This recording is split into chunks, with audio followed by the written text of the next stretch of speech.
Ok. Bueno, para mí es una bendición poder estar aquí junto con todos ustedes. Gracias a cada uno por su presencia, por conectarse. Thank you, Pastor Jonathan, for stay here. Yeah? I am blessed for your life and your ministry. Gracias, Pepe. Gracias también por poder estar. Sí, de México. Ahora te vemos ya mejor. El otro día estuvimos ahí queriendo localizar si no podíamos. Armando, qué gusto también, desde California, gracias por todo tu servicio y todo el esfuerzo. Y Margarita, bueno, gracias a Dios por el esfuerzo que están haciendo. Indudablemente estamos compartiendo ya esta nuestra segunda sesión de conferencias acerca de las señales antes del fin. Y como más o menos creo que diviso que hay algunos hermanos que no han podido estar, digamos, en la sesión anterior, vamos a darles un pequeño recuento. ¿Por qué estudiar las profecías bíblicas? ¿Por qué tenemos la necesidad de conocer acerca de lo que está pasando? Bueno, yo les voy a compartir unas gráficas, unas diapositivas que creo que va a ser más, para hacerlo más un poquito, como quien dice, dinámico, de lo que estuvimos viendo, ¿sí? La semana pasada, el viernes pasado, estuvimos compartiendo con cada uno de los hermanos, viendo esto sobre señales acerca del fin, antes del fin, ¿sí? Es importante notar, vamos a ir a avanzar porque hacemos un pequeño recuento. El mundo quiere saber ahora qué va a suceder. Cada uno de nosotros nos encontramos con que están pasando tantas cosas y de una manera tan dinámica y tan rápida que indudablemente la gente empieza a preguntarse, ¿no? ¿Quién tiene la respuesta? Y empiezan a buscar algunos en la Biblia, otros en otros credos, algunos buscan entre el Corán y la Biblia, tratan de ver quién tiene la respuesta a lo que va a pasar y lo que va a acontecer. Indudablemente, nosotros sabemos que como pueblo de Dios, el pueblo de Dios siempre ha tenido un interés. Y el interés es que desde que el Señor Jesucristo les comunicó que Él se iba a ir, pero que iba a retornar, desde ese mismo momento ellos empezaron a tener, ¿sí?, una preocupación. Señor, dinos, ¿cuándo serán estas cosas? ¿Y qué señal habrá de tu venida y del fin del siglo? Toda la Escritura está llena de expresiones. Cuando el Señor iba a ser ascendido, ya levantado al cielo, le preguntaron mientras se iba, ¿restaurarás el reino a Israel en este tiempo? Entonces, la iglesia cristiana, el pueblo de Dios, vivió siempre ante la expectativa, desde el mismo momento en que el Señor se fue, en esperar que Él retorne. Es por eso que nosotros cuando vemos las Escrituras, nos encontramos que Pablo, por ejemplo, animaba y alentaos unos a otros con estas palabras. ¿Y cuáles eran esas palabras? Eran las palabras donde se les indicaba de que Él iba a retornar y que la iglesia debía estar en una situación de esperarlo. Han pasado 2000 años y en estos 2000 años el pueblo de Dios ha estado siempre diciendo Cristo viene, pero después de 2000 años muchos dicen, llevan 2000 años y no ha venido, llevan 2000 años y todavía no ha llegado. Segunda de Pedro 3:9, ¿qué nos habla? Que el Señor no retarda su promesa, como algunos la tienen por tardanza, sino que es paciente para con nosotros. ¿Por qué? Porque no quiere que nadie se pierda. Entonces, cuando hablamos de la segunda venida de Cristo, cuando hablamos del arrebatamiento de la iglesia, es de notar de que indudablemente el día y la hora, dice la Escritura, Mateo 24, verso 36, nadie lo sabe. Pero sí podemos conocer las señales y saber que el Señor no retarda su promesa. ¿Por qué? Porque Él no quiere que nadie se pierda. Él quiere enfatizar, Él quiere que nosotros nos enfoquemos en el hecho de que debemos predicar el Evangelio a todas las naciones y a todas criaturas. Para ir avanzando hemos visto cuáles son las señales que iban a acontecer, las cosas que debían pasar, y veíamos que según la palabra serían guerras y rumores de guerra. Vemos de que habría hambres, habría terremotos, habría plagas y pestes, habría apostasía y cambios sociales. Todo esto está aconteciendo y lo último y muy importante, la condición de la iglesia. Y nos encontramos que cada uno de nosotros vemos, hasta el momento, que también ha surgido un gran avivamiento, pero tanto del ocultista, en todo lo que es brujería y todo eso. Ahora, haciendo un pequeño detalle, cuando hablamos de guerras y rumores de guerra, encontramos que hay 3 capítulos en la Biblia, Marcos 24, San Marcos 13, o sea, Mateo 24, Marcos 13 y Lucas 21, que nos hablan claramente y nos dan un panorama de todo lo que va a acontecer en los últimos tiempos. Generalmente, cuando hablamos de guerra y rumores de guerra, Mateo 24:6 nos dice, oiréis de guerra y rumores de guerra. ¿Qué significa esto? Siempre existieron conflictos en el mundo, siempre ha habido guerras y batallas. Sin embargo, hasta el año 1914, nunca había habido una guerra mundial o global. Hoy nos encontramos que del año 1914 en adelante, vemos que esta situación fue avanzando, las guerras se hicieron globales y nos encontramos que la Primera Guerra Mundial fue en 1914 a 1918, la segunda en 1939 hasta 1945, y en ella estuvieron involucrados 93 millones de personas, y en el siglo XX se llevaron a cabo 130 contiendas a lo largo del mundo. En este nuevo siglo, en los 20 años que llevamos de esta nueva etapa, ya hay 178 países envueltos en conflicto.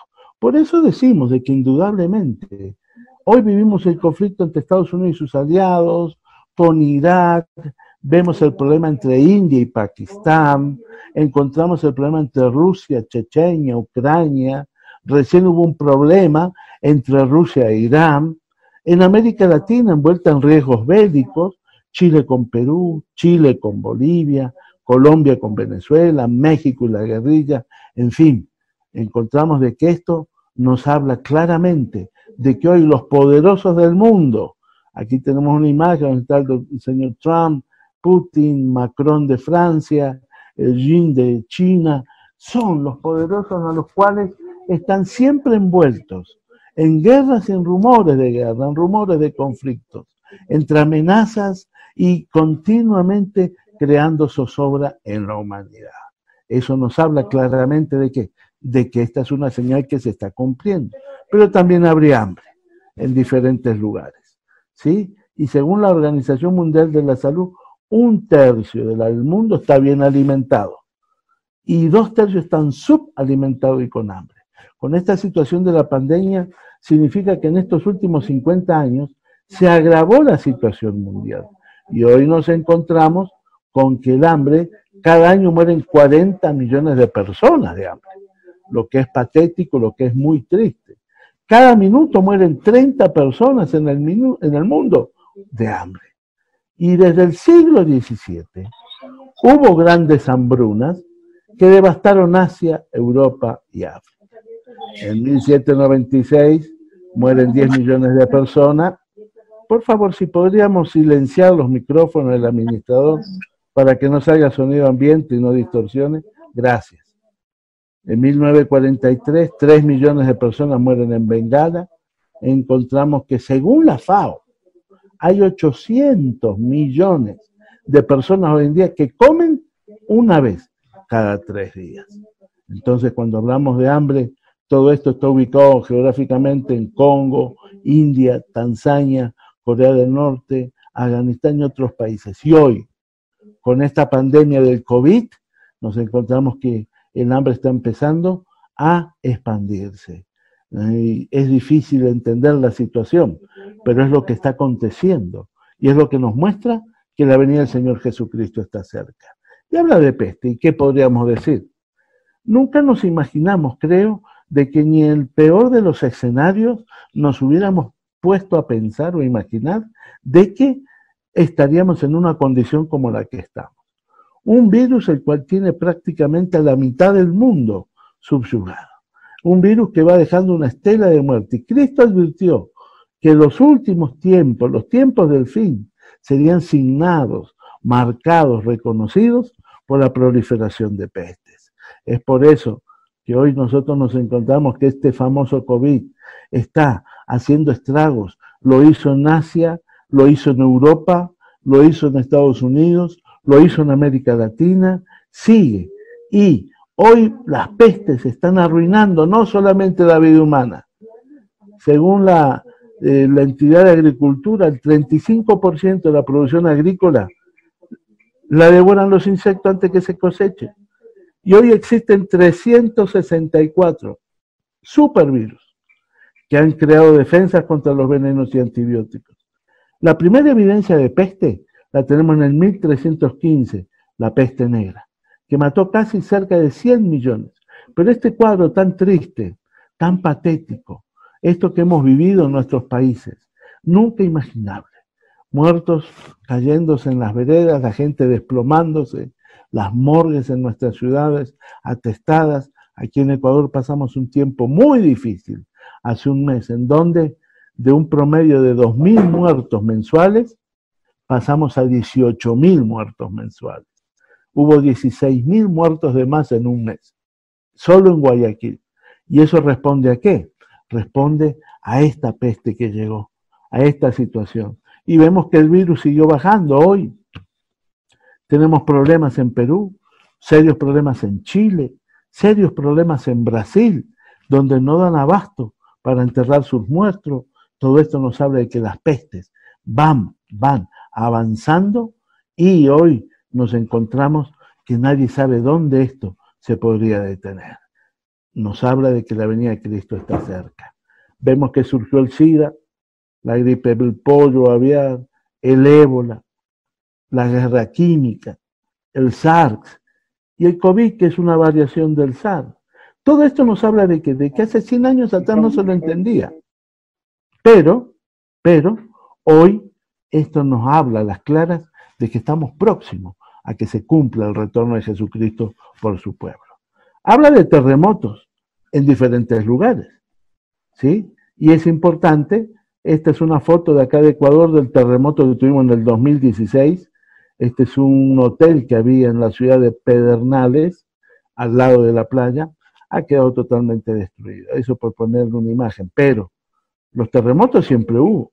Mire, pero de acuerdo al almanaque mundial, entre 1800 y 1896, casi 100 años, no hubo sino 6 terremotos de gran intensidad. Entre 1897 y 1956, en 60 años, hubo 7 terremotos. Entre 1957 y 1966, en 9 años, hubo 17 terremotos. Cuando hablo de gran intensidad son de más de 6.5. Entre 1970 hasta 1980, en 10 años, subió a 548 terremotos en el mundo. Y del 1980 al 2000, en 20 años, hubo 792. Y desde el año 2000 hasta hoy se han sucedido 148 terremotos de gran intensidad. La Biblia nos dice en el libro de Romanos que toda la creación gime a una y a una está con dolores de parto. ¿Eso qué significa? Que estas señales se van a ir intensificando cada vez más. Los científicos esperan un gran terremoto que destruya San Francisco, Toco y otras ciudades del Medio Oriente, ¿sí? Y lo interesante de todo esto es que Apocalipsis 6:12 nos dice que el apóstol Juan miró y hubo un gran terremoto. Juan vio hace 2000 años atrás el terremoto que hoy los científicos esperan. La venida de Cristo está próxima. Nos encontramos que surge también la apostasía. Muchos vendrán en mi nombre y a muchos engañarán. Y 1 Timoteo 4:1 que nos dice que en los postreros días muchos apostatarán de la fe. La apostasía es la degeneración de la fe. Y hoy nos encontramos que las personas empiezan, ¿sí?, a vivir dentro de una gran apostasía en el ámbito religioso, donde encontramos que hay un montón de expresiones de fe que se alejan de la verdad de Dios y que están engañando al ser humano. Va a haber cambios sociales bruscos, dice Daniel 12:4 que muchos correrían de aquí para allá. Los medios de transporte cambiaron recién hace un siglo. Por siglos, la gente se transportaba en carretas, caballos y lentas naves. Pero en estos últimos 100 años hubo cambios importantes. La ciencia se aumentará, la gente correrá de aquí para allá, los automóviles, los aviones han revolucionado el mundo, las distancias se han acortado. Hoy usted puede desayunar en Guayaquil, puede almorzar en Miami y puede merendar en Madrid. Y uno dice, ¿cómo lo haces? Tranquilamente, ¿sí? A través de los aviones. Cambios. La ciencia se ha aumentado al punto de que nosotros nos encontramos que en los últimos 100 años se ha descubierto más que en los 6.000 años anteriores. Y ahí tenemos una serie de personajes, ¿no? Morse inventó el telégrafo, Nobel inventa la dinamita, Glay inventa la máquina de escribir, Edison inventa el fonógrafo, Berliner inventa el micrófono. Hoy, cada 5 años, la inteligencia electrónica queda anticuada, ¿sí? El hombre llega a la luna, la ciencia se aumenta, pero hay una advertencia, Abdías 20, ¿no? Aunque entre las nubes y las estrellas ponga tu nido, de ahí te derribaré. Hermanos, todos estos cambios que están sucediendo nos llevan, y dice que Jesús decía que sería como en los días de Lot y Sodoma y Gomorra moderna. Vemos los movimientos homosexuales mundiales, donde la gente nace sin afecto natural, donde el aborto se hace totalmente popular, y según la ONU, por cada 5 niños nacidos hay 2 abortos. Es indudable de que esto nos habla de que estamos como en los días de Lot, estamos como en los días de Noé, y va a haber cambios en la naturaleza. El sol se oscurecerá, la luna no dará su resplandor, el famoso cambio climático, lo que un día era verde, ya en las décadas ha pasado a ser algo árido, ¿sí? Los volcanes han entrado una serie de erupciones que, aunque científicamente no están en cadena, pareciera que sí. Por eso toda la creación gima una y a una espera con dolores de parto. Cambios naturales. Dice Lucas 21:25 que habrá señales en el sol, en la luna y en las estrellas, y en la tierra angustia de la gente y confusión a causa del bramido del mar y de las olas. Los tsunamis, esos maremotos, llegan a las costas con olas de hasta 40 metros de altura. El famoso tsunami del año 2004 en Indonesia, que arrasó con la vida de 250.000 personas, indudablemente a partir de ahí cada vez se han hecho más recurrentes, más continuos y más seguidos. Esto lo que nos habla de que la venida de Cristo está cerca. Pero, en fin, lo que no podemos dejar de notar es la parábola de la higuera, ¿sí? Dice Lucas 21:29, mirad la higuera cuando reverdece. ¿Y a qué se refiere? Esto se refiere a Israel. Dice la Biblia de que claramente Israel es el reloj profético de Dios. Y cuando queremos mirar las profecías, tenemos que prestar atención a lo que acontece con Israel. Y hoy quiero compartir, este es un pequeño repaso de lo que vimos la semana pasada para que de pronto puedan quedar un poco instalados, pero nos vamos a detener un poco en lo que es Israel. ¿Por qué? Dice la Biblia en Isaías capítulo 66, verso 8, nacerá una nación en un día, y indudablemente cuando revisamos la historia de Israel, nosotros nos damos cuenta de que el pueblo de Israel, desde que fue formado, fue diseñado a través de bendiciones y maldiciones que estaban, ¿sí?, supuestas a su obediencia o desobediencia. Bíblicamente encontramos de que cuando vemos el libro de Deuteronomio, capítulo 28, vemos de que a partir del verso 15, ¿sí?, empieza con maldiciones por la desobediencia, pero del verso 1 al 14 les habla de bendiciones ¿sí?, de la obediencia. Y es interesantísimo poder entender y ver de que la palabra de Dios nos dice en el verso 15, acontecerá que si no oyeres la voz de Jehová tu Dios para procurar cumplir todos sus mandamientos y sus estatutos que yo te envío hoy, que vendrán sobre ti todas estas maldiciones y te alcanzará.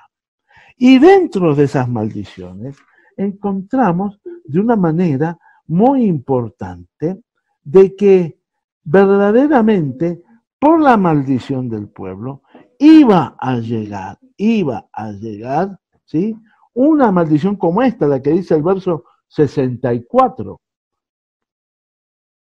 Jehová te esparcirá por todos los pueblos, desde un extremo de la tierra hasta el otro extremo, y allí servirá a dioses ajenos que no conociste, tú ni tus padres, ¿sí?, al leño y a la piedra.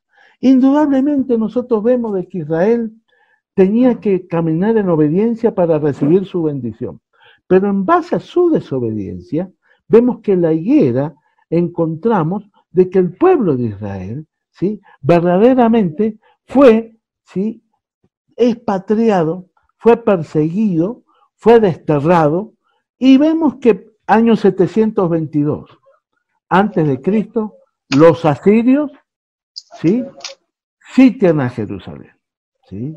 Año 589 antes de Cristo, llega Nabucodonosor y bajo el ministerio de Daniel se encuentra con que destruye el templo y lleva cautivo a los judíos. Y en el año 70 después de Cristo encontramos que el pueblo de Israel es expulsado de Jerusalén y de su tierra a manos del general Tito. Cuando el Señor Jesucristo en Mateo 24 les dice en los primeros 2 versículos a los discípulos, mostrándoles las bellezas del templo, los edificios, le dice, de cierto os digo, que no quedarán de esto piedra sobre piedra. Es por eso que es importante que tomemos en cuenta el evento, ¿sí?, en donde nosotros vamos a notar de que hoy el pueblo de Israel, miramos a su historia, miramos a nuestro alrededor y nos encontramos que en el año 70 después de Cristo, ellos fueron desterrados, ellos fueron llevados a distintas partes del mundo. Pero, la Biblia no queda ahí, porque el mismo libro de Deuteronomio, capítulo 30, ¿sí?, encontramos que en el versículo 4, Deuteronomio 34, 32 dice, y te convertieres a Jehová tu Dios y obedecieres a su voz conforme a todo lo que yo te mando hoy, tú y tus hijos, con todo tu corazón y con toda tu alma. Verso 3, entonces Jehová hará volver a tus cautivos, tendrá misericordia de ti y volverá a recogerte de entre todos los pueblos a donde te hubiera esparcido. Aun cuando tus desterrados estuvieran en las partes más lejanas que hay debajo del cielo, de allí te recogerá Jehová tu Dios y de allá te tomará y te hará volver Jehová tu Dios a la tierra que heredaron tus padres. Entonces, qué importante es entender de que aunque el pueblo de Israel en el año 70 fue expulsado de su tierra y deambularon por el mundo, encontramos que hay una promesa sobre de que en los últimos tiempos el Señor recuperaría, restauraría, traería a los judíos nuevamente a su tierra. Y es por eso que la profecía de Isaías, capítulo 66, verso 8, nos habla diciendo, ¿nacerá una nación en un día? Indudablemente eso aconteció. Porque cuando tuvimos la Segunda Guerra Mundial, se sufrió el horrendo holocausto. 6 millones de judíos fueron asesinados. Pero al terminar la Segunda Guerra Mundial, nosotros nos encontramos con que el 14 de mayo del año 1948, las Naciones Unidas, ¿sí?, decretan la creación del Estado de Israel, ¿sí? Ese día y a partir de ese momento se empiezan a desarrollar y a desencadenar un sinnúmero de profecías que nunca se habían cumplido. En estos 72 años, ¿sí?, la semana pasada cumplió el Estado de Israel, el jueves pasado, 72 años, su aniversario, y en estos 72 años se han cumplido más profecías bíblicas respecto a Israel y respecto a todo el evento profético que en los 1900 años anteriores. Ahora, por eso decimos, y lo que dice la Escritura, cuando nosotros leemos y vemos ahí en Lucas 21, que Lucas 21 nos habla y nos enfoca, ¿sí?, a partir del verso 29, Lucas 21, 21 dice, les dijo también una parábola, mirad la higuera y todos los árboles, cuando ya brotan, viéndolos sabéis por vosotros mismos que el verano ya está cerca. Así también vosotros cuando veis que suceden estas cosas, sabed que está cerca el reino de Dios. Es interesantísimo. ¿Saben qué? De que Israel es considerada a la luz de la Biblia como un simbolismo de la higuera. Como en el Líbano, en su bandera, tienen el cedro, el árbol nacional del pueblo judío es la higuera. ¿Por qué? Porque es un símbolo de fructificar, es un símbolo de seguridad, es un símbolo de abundancia, de prosperidad. Y Jesús tenía muy claro la historia cuando él le dice a los discípulos, cuando la higuera comience a florecer. ¿Qué significa florecer?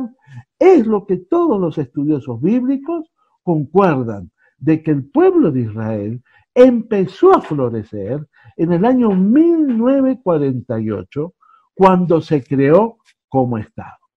Es interesantísimo ver cómo Israel, ¿sí?, se conformó como Estado.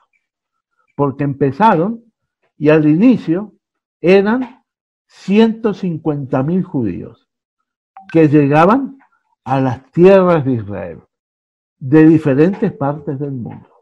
En ese entonces, Ben Gurión, uno de los líderes principales, estuvo ahí manejando todo eso. Luego encontramos de que la Escritura nos habla, ¿sí?, algo bien importante. Dice Lucas, capítulo 21, el verso 24, caerán a filo de espada y serán llevados cautivos a todas las naciones. Se cumplió. Los judíos fueron llevados cautivos a todas las naciones. Pero sigue el versículo 24 diciendo, y Jerusalén será hollada por los gentiles hasta que los tiempos de los gentiles se cumplan. Esto es otra profecía importantísima, que se cumplió con el pueblo de Israel. ¿Por qué?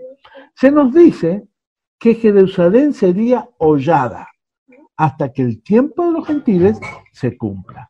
¿Qué significa este término hollada? La traducción griega del original habla de alguien que rige, habla de alguien que administra, habla de alguien que ejerce poder y autoridad. Entonces, lo que la Biblia nos está diciendo es que Jerusalén sería regida, administrada, dirigida por gentiles, hasta que el tiempo de los gentiles se cumpla. Esa profecía tuvo por casi 2000 años a todos los biblistas, mirando y analizándolo. Pero esto, ¿cuándo sucedió? En el año 1967, en el mes de junio, encontramos que en Israel surge un conflicto, donde se unen los 6 países limítrofes con Israel. Cuando usted mira en su mapa Israel, se encuentra con que Israel no tiene mayormente, ¿sí?, vecinos buenos, ya, no tiene buenas relaciones. ni con Jordania, ni con Líbano, ni con Irán, ni con Egipto, ni con Siria. Todos son enemigos de Israel.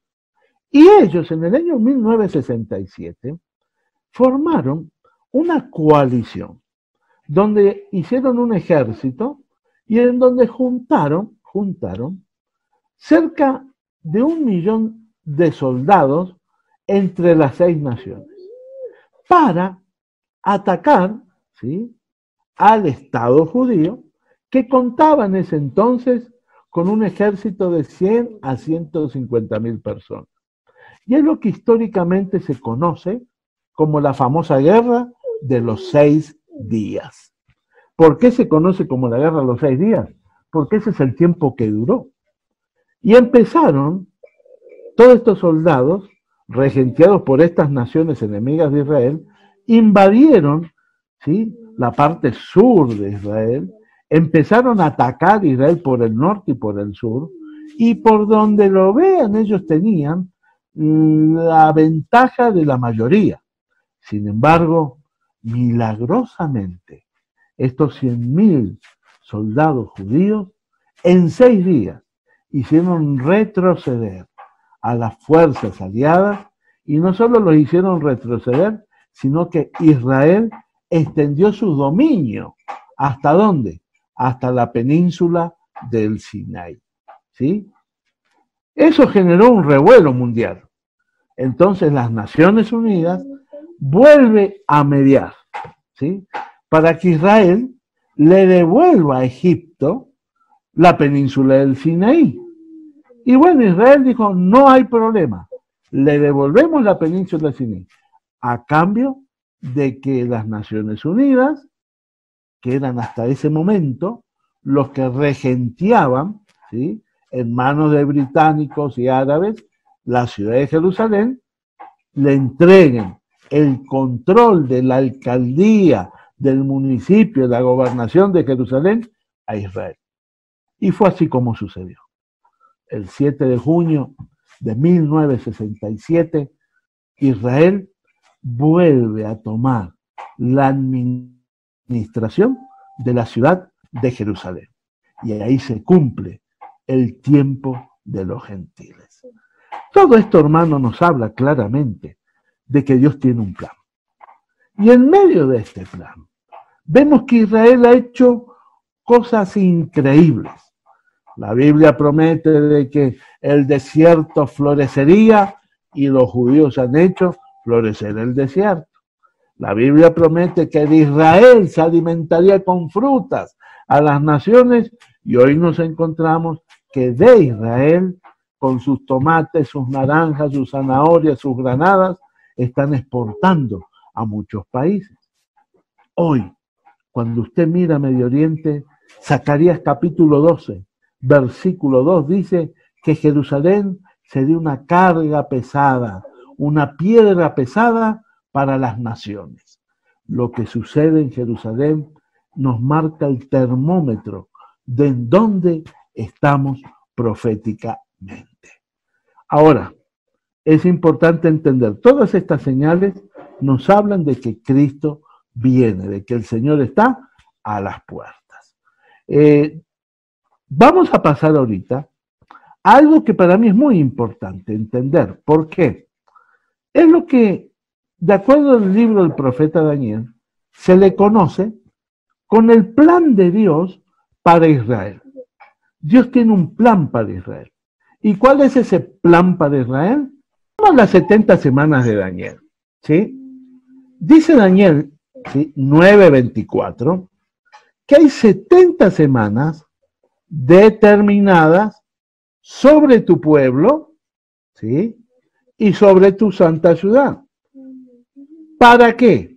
Para terminar la prevaricación, poner fin al pecado, expiar la iniquidad, traer la justicia perdurable y sellar la visión y la profecía y ungir al santo de los santos.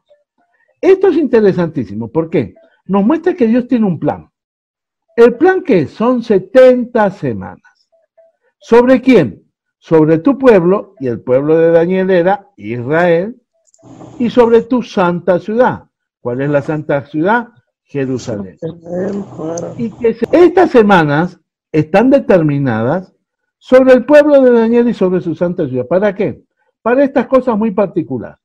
Terminar la prevaricación, poner fin al pecado, expiar la iniquidad, traer la justicia perdurable, ¿sí? Ungir al santo de los santos. ¿Esto qué significa? Tenemos aquí un pequeño mapa, porque mucha gente a veces se hace bastante confusión. Cuando vemos las 70 semanas de Daniel, vemos de que, en primer lugar, dice el verso 25, permítame leérselo, Daniel capítulo 9, Daniel capítulo 9, verso 25, dice: sabe pues y entiende que desde la salida de la orden aquí, ¿no? ¿Sí? Para restaurar y edificar Jerusalén, ¿ya? Hasta el Mesías príncipe, ¿sí? Habrá 7 semanas. ¿Por qué 7 semanas? Porque fueron 49 años que demoró la restauración de la ciudad de Jerusalén previo al decreto de Ciro, ¿sí? 7 semanas, y de ahí 62 semanas, ¿ya? Y dice el verso 26, después de las 62 semanas, se quitará la vida al Mesías, la muerte de Cristo, mas no por sí, y el pueblo de un príncipe que ha de venir destruirá la ciudad y el santuario, y su fin será con inundación, y hasta el fin de la guerra durarán las devastaciones. Esto es importante, ¿por qué? En primer lugar tenemos una etapa, son 70 semanas. Ahora dicen 70 semanas de días, 70 semanas de meses, 70 semanas de años. Bueno, de acuerdo al libro de Levítico, vemos que siempre se menciona 7 Shavuot, 7 semanas de años. Y toda la tradición judía y rabínica tiene muy en claro de que el plan de las 70 semanas, el programa de las 70 semanas, es 70 semanas de años que Dios tiene planeadas, determinadas para Israel y para Jerusalén. Entonces, la primera etapa, 69 semanas, son 483 años, se cumplieron en la muerte del Señor Jesús. ¿Sí? Ahí comenzamos una etapa, de acuerdo a Daniel 2 y Daniel 7, que es la etapa de la gracia, la etapa eclesiástica, que es donde hoy estamos. Y estamos esperando como cristianos el rapto de la iglesia. ¿Por qué? Porque la iglesia tiene que ser levantada para que aparezca la semana número 70, que es la semana del cumplimiento de todos los pactos de Dios con Israel, y para los gentiles lo que se llama la tribulación, ¿sí? Esa semana, que dura 7 años, va a estar dividida en 2, 3 años y medio y 3 años y medio. 3 años y medio, donde de acuerdo a Daniel 9:27, dice que ese personaje que conocemos como el anticristo firmará el pacto con muchos, dice.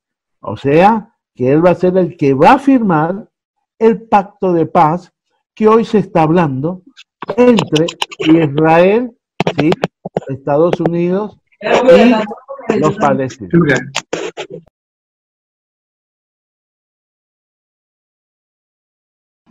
A los 3 años y medio, dice que cuando él se siente en el templo, es interesante, hoy no hay templo, pero en ese entonces, con el pacto de paz firmado, se va a reconstruir el templo, y a los 3 años y medio De acuerdo a 2 Tesalonicenses, capítulo 2, versículo 3 en adelante, dice que él se va a sentar en el templo de Dios haciéndose pasar por Dios. Es aquí donde ese personaje, el anticristo, va a reclamar de los judíos su adoración porque él se presenta como el Mesías. ¿Qué sucede? Los judíos no lo aceptan, lo rechazan. Nuevamente, ellos son expulsados de ahí y comienzan los otros 3 años y medio, donde ahí van a suceder en estos 3 años y medio todos los juicios que hay en Apocalipsis 4 hasta el 19. Y al finalizar tenemos ahí la segunda venida de Cristo y el milenio y la eternidad. Este cuadrito más o menos sencillo nos habla claramente, y Daniel fue el personaje a quien Dios le reveló todo esto. ¿Por qué? Porque Daniel, vemos que él hablaba y veía las potencias mundiales. Y encontramos que él vio a Babilonia, en esas 4 bestias, ¿no? Él vio a Babilonia en Daniel 2. Vemos que vio el imperio medo-persa, entonces ahí tenemos el imperio babilónico. Vinieron los medo-persas y tomaron ese imperio. De ahí vinieron los griegos y completaron, vencieron a los medo-persas. Y de ahí los romanos, que son los que se extendieron por toda Europa y hicieron, ¿sí?, que ellos tengan, aquí vemos aquí abajo, cómo se amplió todo el imperio romano, norte de África. Daniel lo vio 600, 500 años antes de Jesucristo. Él ya veía todo lo que iba a acontecer en el mundo y es por eso que nos dejó. Ahora, de acuerdo, lo que nosotros vemos en Daniel, las profecías de Daniel, vemos que Daniel en su famosa estatua, él menciona 8 reyes, ¿sí? Y encontramos que hablamos del reino de Egipto, los asirios, Babilonia, los medopersas, los griegos, los romanos. Hoy podemos decir que estamos en esta potencia americana ya decayendo y estamos en las penumbras y ya a punto de iniciar la nueva sociedad de las naciones y las Naciones Unidas, que van a ser los que le van a entregar el gobierno al anticristo. Ahora, es importante, chicos, que nosotros comprendamos algo. Aquí tenemos una pequeña gráfica donde le mostramos un poco la historia. ¿Por qué? Porque siempre la gente a veces se nos confunde. Vemos de Moisés, la ley, hasta que llegó la dispersión de Israel, el decreto para edificar, los 400 años de silencio y la muerte de Cristo. Cristo asciende, el Espíritu Santo viene. Comienza la transición hasta el año 70, después de Cristo, que se destruye el templo, ¿sí? Y en la tierra comienza la edad de la iglesia, la época de la gracia, que es donde hoy estamos. Proféticamente estamos aquí, ¿sí? Proféticamente nosotros nos encontramos que hoy estamos en este sector, en la gracia. ¿Y qué estamos esperando? El arrebatamiento. Que personalmente yo creo y considero, de acuerdo a 1 Tesalonicenses 4:17, 1 Corintios 15:51, Apocalipsis 3:10, yo creo que el arrebatamiento tiene que ser antes de la tribulación. ¿Por qué? Porque en la tribulación, esos 7 años, no se olviden que esa es la semana número 70, donde Dios no va a trabajar con la iglesia, sino que va a trabajar con Israel, ¿sí? Entonces la iglesia debe ser levantada. Y en el arrebatamiento, los muertos en Cristo resucitan, nosotros somos transformados. ¿Y qué hacemos? Encontramos al Señor en las nubes y pasamos por el tribunal de Cristo. 1 Corintios 3, 2 Corintios 5. ¿Qué es el tribunal de Cristo? Es el lugar donde cada uno de nosotros vamos a ser recompensados por nuestra obra y por nuestra labor. ¿Cuánto va a durar ahí? Porque empezamos ahí las bodas del Cordero. Y mientras aquí en la tierra hay 7 años de tribulación, nosotros vamos a estar en el cielo 7 años en las bodas del Cordero.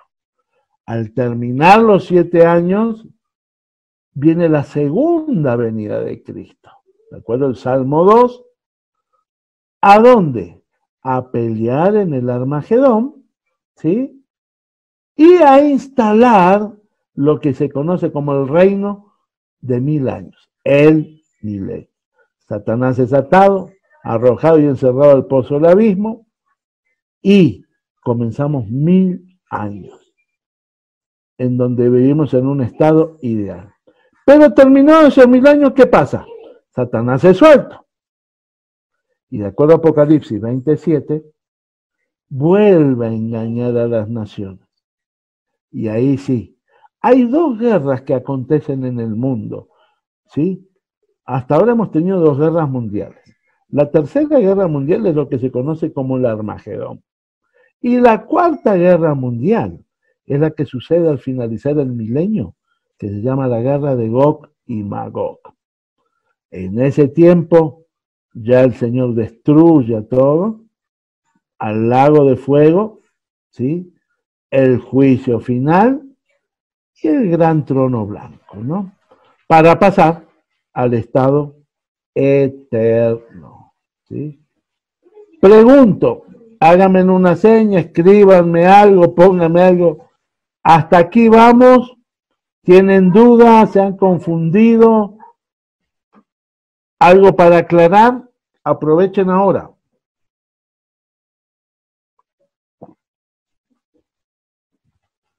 ¿Estamos bien? Perfecto, entonces. Si alguien tiene alguna pregunta, puede hacerla sin temor.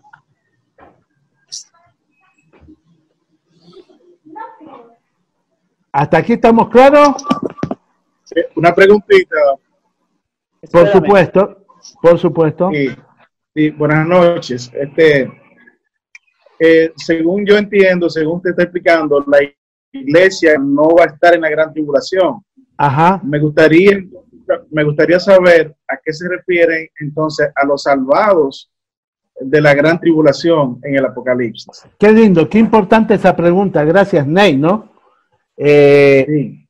Existen 3 posturas acerca del arrebatamiento. La primera postura es que hay un grupo que dice que la iglesia va a pasar la gran tribulación y que el arrebatamiento va a ser aquí, al finalizar los 7 años. Hay otra postura que dicen que la iglesia va a ser levantada a los 3 años y medio cuando se rompe el pacto.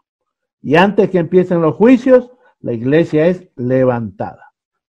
Y tenemos la postura en donde nosotros creemos que la iglesia va a ser levantada antes de la gran tribulación. ¿Por qué? Primer argumento. Cada vez que el Señor iba a ejecutar su juicio sobre el mundo, siempre primero sacó a su gente. Lo pasó en la época de Noé, cuando iba a mandar el diluvio, lo hizo entrar al arca y ya, lo sacó de ahí. Cuando iba a destruir Sodoma y Gomorra, mandó unos ángeles a buscar para sacar a Lot. Y Apocalipsis 3:10 nos habla de que el Señor nos va a librar, por cuanto hemos guardado la palabra de su paciencia, Él nos guardará y nos librará de la hora de prueba que viene para probar a todo el mundo. Entonces, por eso es uno de los argumentos por los que pensamos que la iglesia, y yo creo firmemente, tiene que salir antes de la gran tribulación. Segundo argumento, y para mí el más sólido, si la tribulación, esos 7 años, es la semana número 70, la iglesia no puede estar. ¿Por qué? Según de Tesalonicenses, capítulo 2, permíteme leértelo, Ney, nos habla, aquí lo tengo, en el versículo 7, porque ya está en acción el misterio de la iniquidad. Solo que hay quien al presente lo detiene. O sea, desde la época de Pablo y Juan ya estaba el misterio de la iniquidad en acción. Primera de Juan 2:18 dice que ya estaba en acción en esa época el espíritu del anticristo. Solo que hay al presente quien lo detiene. O sea, hay alguien que como lo está aguantando. ¿Qué es lo que lo está aguantando? La mayoría de biblistas y escatólogos concuerdan en que es la iglesia a través del Espíritu Santo. ¿Por qué? Porque el versículo sigue diciendo, solo que hay quien al presente lo detiene hasta que él a su vez sea quitado de en medio. ¿Cómo identificamos aquí que lo que es quitado de en medio es la iglesia? Por el término quitado. Porque ese término en el original griego se traduce con la palabra harpazo. Y esa palabra harpazo es la misma que Pablo usa en 1 Tesalonicenses 4:18. El término harpazo significa quitar violentamente, arrancar, secuestrar, arrebatar, raptar. Por eso creemos que el rapto tiene que ser antes de la gran tribulación. Pero tú me preguntas, ¿qué pasa con todos esos que aparecen salvos en Apocalipsis? Cuando vamos a Apocalipsis, el capítulo 7, ¿sí? Apocalipsis tiene una división natural, mijo. Vemos que en el Apocalipsis, el primer capítulo, se le dice, ¿no?, que escriba las cosas que son, ¿sí?, que escriba las cosas que serán, ¿sí?, y las cosas que él estaba viviendo. Entonces, hay una división natural.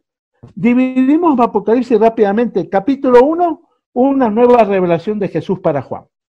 Juan tenía una visión de Jesús en su evangelio y en sus cartas de amor, del Cordero de Dios que quita el pecado del mundo. Pero aquí en Apocalipsis, todo el capítulo 1 nos muestra una nueva revelación de Jesús. Ya no como un manso cordero, sino como un rey de reyes y señor de señores. Capítulo 2 y capítulo 3 habla las cosas que son en el tiempo de Juan. El mensaje a las 7 iglesias, que eran 7 iglesias literales contemporáneas de su época, que hoy no hay vestigio, pero en ese entonces sí estaba. Capítulo 4, ¿sí?, se nos habla de el rapto de la iglesia. ¿Por qué? Porque encontramos que a partir del capítulo 4, vos ves la adoración celestial. Y dice en el verso 1, por ejemplo, después de esto miré aquí una puerta abierta en el cielo. La primera voz que oí como de trompeta, hablando conmigo, dijo, sube acá y yo te mostraré las cosas que sucederán después de esta. Entonces, todos concuerdan en que este capítulo 4 habla del rapto de la iglesia. Y en el 5 ya estamos en la fiesta, el pueblo de Dios ahí. Capítulo 7 aparecen los famosos sellados. Y en el capítulo 7 vemos que en el verso 9 dice, fíjate que hablaba el Señor con Juan. Después de esto, miré y he aquí una gran multitud, la cual nadie podía contar, de todas las naciones y tribus y pueblos y lenguas, que estaban delante del trono y en la presencia del Cordero, vestidos de ropas blancas y con palmas en sus manos.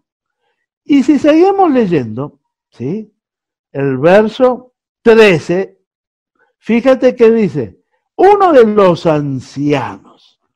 Interesante este término, Ney, porque cuando dice uno de los ancianos, vas a encontrar que el Apocalipsis está lleno de figuras y simbolismo. Y viste que habla de 24 ancianos. Cuando habla de 24 ancianos, ¿a quién se refiere? todos los escatólogos concuerdan que los 24 ancianos se refieren a los 12 apóstoles más las 12 tribus de Israel, al conjunto de salvos, ¿sí? Y ese es el diálogo, ¿sí? Juan revela ese diálogo entre los que ya estaban ahí en el cielo, hablando con él. Y le preguntan, ¿quién son toda esa gente? Entonces, verso 14, yo le dije, Señor, tú lo sabes. Y él me dijo, estos son los que han salido de la gran tribulación y han lavado sus ropas y las han emblanquecido en la sangre del Cordero. Nosotros generalmente interpretamos esto de esta forma.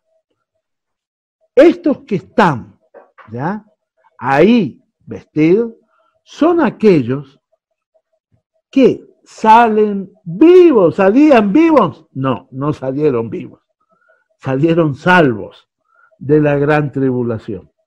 ¿Y cómo es eso de que estaban ahí? Apocalipsis 20, verso 4, ¿sí? Cuando empieza ya el milenio, dice, ¿sí?, vi tronos y se sentaron sobre ellos los que recibieron facultad de juzgar. Vi las almas de los decapitados por causa del testimonio de Jesús y por la palabra de Dios, los que no habían adorado a la bestia ni a su imagen y que no recibieron la marca, ¿sí?, en sus frentes ni en sus manos, y vivieron y reinaron con Cristo por 1000 años. Entonces, indudablemente, cuando hablamos del reino del milenio, tenemos la segunda venida de Cristo, las bodas del Cordero, ¿sí? ¿Por qué creemos que esta es la postura más firme, ¿sí?, y más sostenida? Porque, pongamos, la iglesia no se va aquí, se va al finalizar, ¿ok? Al terminar la gran tribulación, viene el rapto. ¿Y qué hacemos con todo esto? ¿Qué hacemos con el tribunal de Cristo? ¿Qué hacemos con la segunda venida de Cristo? No habría. Se va en la mitad. Y nos vuelve a pasar lo mismo. Entonces, lo que todos más o menos concordamos los escatólogos es que estos de Apocalipsis 7 son los decapitados por el testimonio del Señor, que han salido salvos de la gran tribulación. Porque en el rapto no se van todos los cristianos. Se van los que estén comprometidos, los que estén con aceite en sus lámparas. Y la otra vez enseñábamos sobre el arrebatamiento a un grupo y decíamos, ¿quién se va en el arrebatamiento? Primero, los que están comprometidos sirviendo al Señor. ¿Quién más se va en el arrebatamiento? Segundo, todos los niños en edad de inocencia, ¿sí? Todos aquellos niños, esas criaturas que están en etapa de inocencia, se van con el Señor. Hijos de cristianos o no. ¿Quién más se va en el arrebatamiento? Cuando dice en los evangelios, ay de las que estén encinta por aquellos días, ¿a quién se refiere? Todas aquellas mujeres que no sean cristianas y que estén en estado de gravidez, que estén embarazadas al tiempo del rapto, la criatura a sus bienes se va con el Señor. ¿Por qué? Porque para nosotros, de acuerdo a Salmo 139, versículo 15, dice, mi embrión vieron tus ojos. Para nosotros es un alma desde la concepción. ¿Quién más se va en el rapto? Y bueno, allá en el cielo nos vamos a llevar 3 sorpresas. Primera sorpresa, no voy a encontrar gente que yo pensaba encontrar. Segunda sorpresa, ¿sí?, voy a encontrar gente que yo no pensaba encontrar ahí. Y tercera sorpresa, que yo vamos a estar ahí. No sé si con esto Sí, no sé si con esto te aclara. Marlenita, deja uno y manda a hablar allá.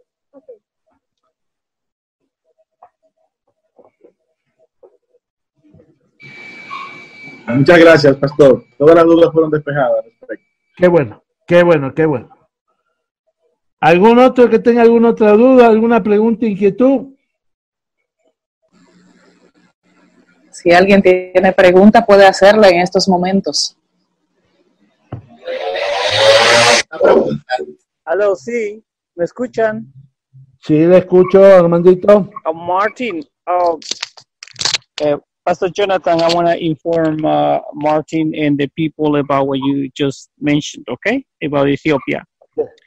Martin, me está informando Pastor Jonathan que en Etiopía, sí, hablando respecto a estos últimos días en los eventos, en las señales, en Etiopía la iglesia está incrementando en número porque la gente no está muriendo del COVID virus y aún así el gobierno ha puesto muchas restricciones.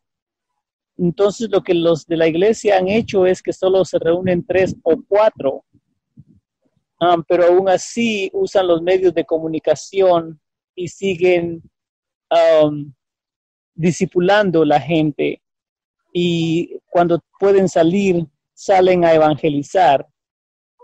Eso es muy positivo lo que Pastor está diciéndonos, porque muchos hermanos en la iglesia lo que hemos estado haciendo, es que nos hemos aislado y no usamos el tiempo adecuadamente cuando nos permiten salir.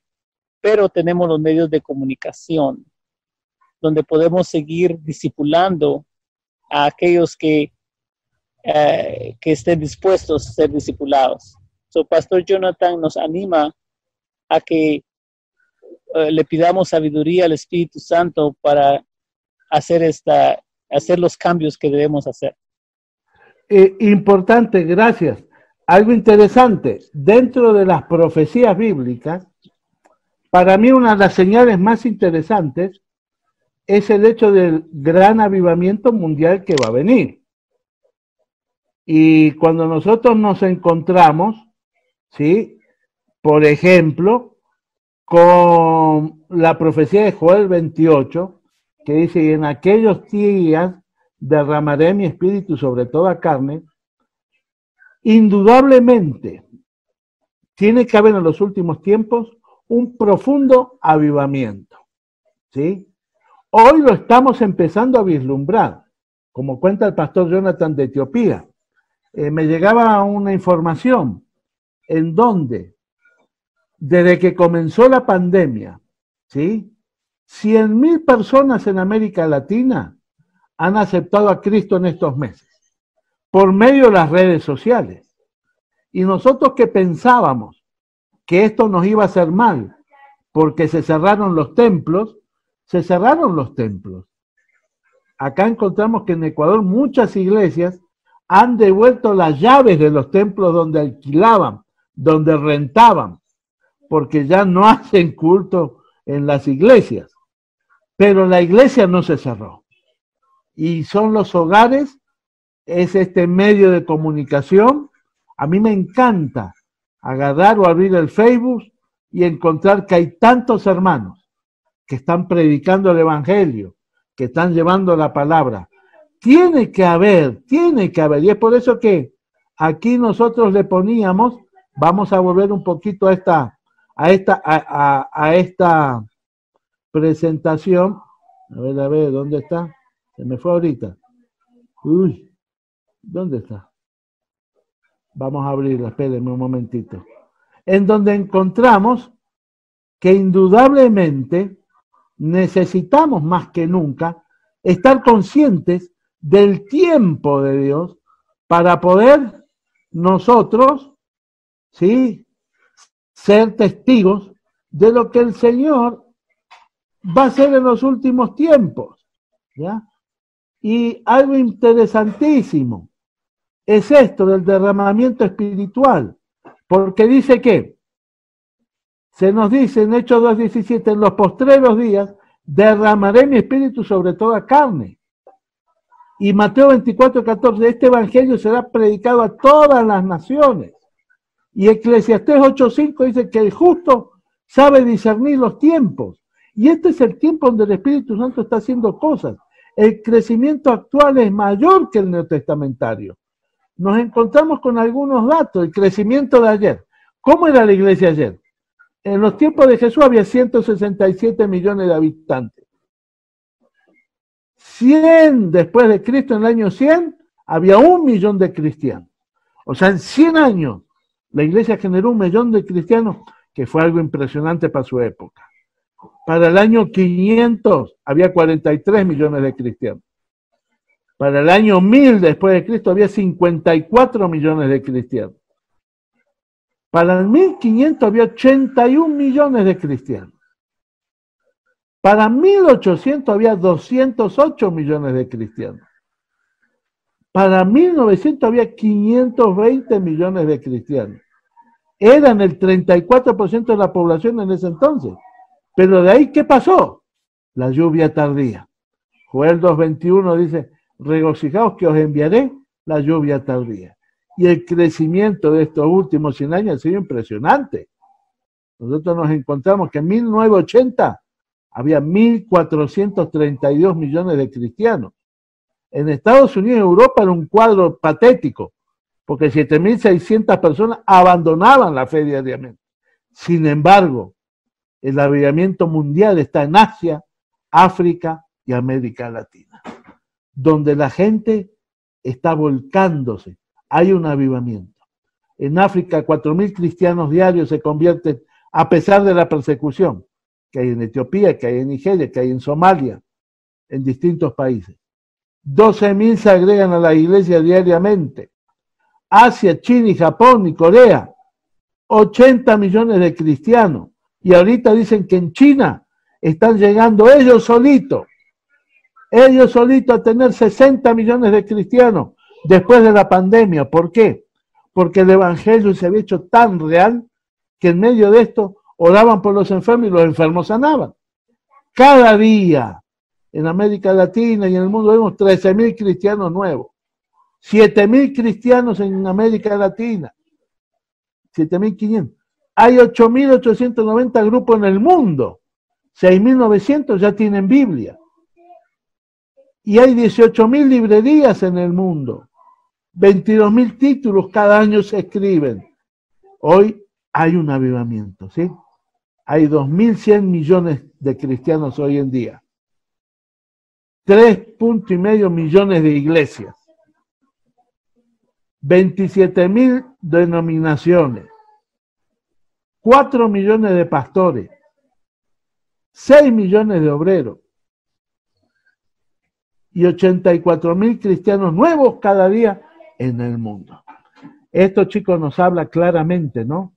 De que la venida de Cristo está a las puertas, está cerca. Es un tiempo donde el río de Dios está corriendo. El que se mete al río se va a mojar. El que no va a pasar nada, va a pasar de pronto de largo esta situación y de ahí tenemos que empezar a entender que hay avivamiento, tenemos que predicar, tenemos que trabajar, tenemos que verdaderamente hacer la labor. A nosotros, como CMC, esta situación nos ha bendecido tanto. ¿Por qué? Porque nosotros hace años que venimos llevando el modelo de Cristo a distintos países, donde la iglesia nace, crece y se reproduce desde los hogares. Y hoy nos toca el hecho de que a la obligación la iglesia se empezó a tener que reunir en los hogares. Es una oportunidad maravillosa. Las profecías están cumpliéndose una tras otra, pero está en nuestras manos el acelerar la venida del Señor. ¿Cómo? Predicando el Evangelio, extendiendo el reino de los cielos. ¿Sí? Así que, gracias Armando, gracias Pastor Jonathan por su aporte, muy importante. Y bueno, hermanos, si tienen alguna pregunta, alguna inquietud, aprovechen, pregunten. El asunto que me interesa es que les quede claro esto. Las 70 semanas, la profecía de las 70 semanas, es un tiempo determinado exclusivamente para el pueblo de Israel. No es para la iglesia. Es para Israel y para Jerusalén. Hoy ya se cumplieron 69 semanas. Nos queda una semana, 7 años a cumplirse. Y eso va a acontecer inmediatamente la iglesia sea levantada. Cuando se levante la iglesia, aparecerá el hombre de pecado, el hijo de perdición. La Unión Europea lo llevará como plataforma a liderar el nuevo orden mundial, establecerá su moneda única, establecerá su microchip, su famosa marca, firmará el pacto de paz, se reconstruirá el templo de Jerusalén, se reiniciarán todos los sistemas rituales judíos, pero a los 3 años y medio eso se cortará, y de ahí, en 3 años y medio, usted va a ver acontecer los 21 juicios que habla la Escritura en Apocalipsis capítulo 6 al capítulo 19. ¿Va a ser un tiempo duro y difícil? Sí, pero que Dios nos permita ser sabios y entendidos. Dice Romanos 13:11 que es hora pues de levantarnos ya del sueño. ¿Para qué? ¿Por qué? Porque ahora está más cerca nuestra salvación que cuando hemos creído. Tenemos mucho que ofrecer. El Evangelio es el único agente de transformación. Con esta pandemia, la gente está lista a escuchar una palabra de Dios. Amén. Así que, bueno, si tienen alguna pregunta, alguna inquietud, o les quedó claro. Hermanos, pueden preguntar si hay alguna inquietud. Sé que están entendiendo porque está muy clara la explicación, pero si hay alguna inquietud, pueden preguntar. Sí, Dios le bendiga. Dios le bendiga, hermano Domingo. Sí, soy el pastor Domingo Corniel. Pastor, Dios le bendiga. Amén. Preguntar, actualmente estamos en cuál semana de las 70 semanas de Daniel. ¿Estamos en la última semana? Esa es la pregunta. Gracias, hermano. Nosotros ahorita no estamos en ninguna semana. Okay. Estamos en el espacio intermedio. La semana 69, de acuerdo a Daniel 9:26, se cumplió con la muerte del Mesías.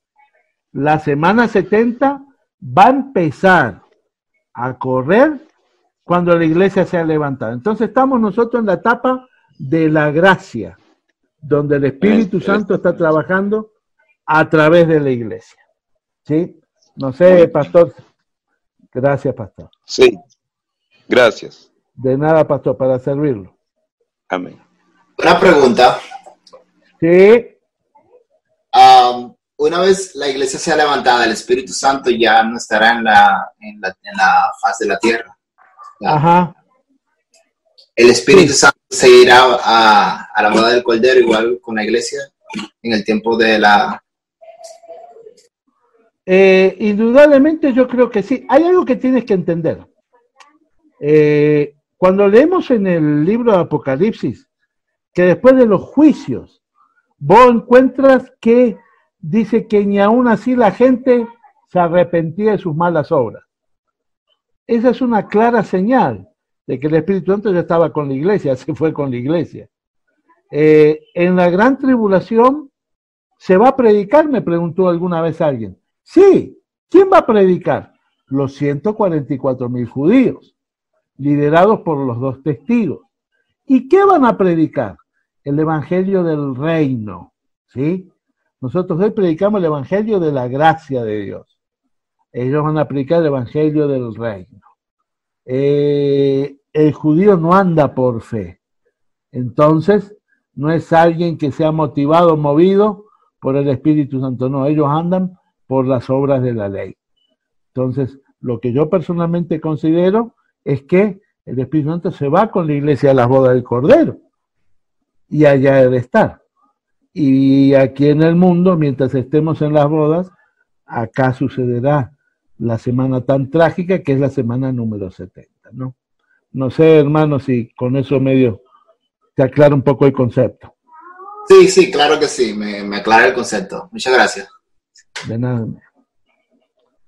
Si algún otro tiene alguna pregunta, algo.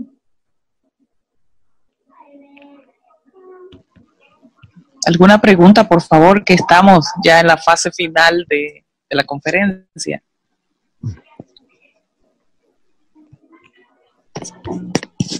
Si tienen alguna duda que necesita ser aclarada, alguna pregunta, el pastor está para responderles. Esta gente está como tímido o lo ha entendido todo. Bueno, de mi parte, muchas gracias, gracias por su tiempo, gracias por prestarnos su atención, gracias Pastor Jonathan por acompañarnos, somos muy bendecidos con su presencia, su vida y ministerio.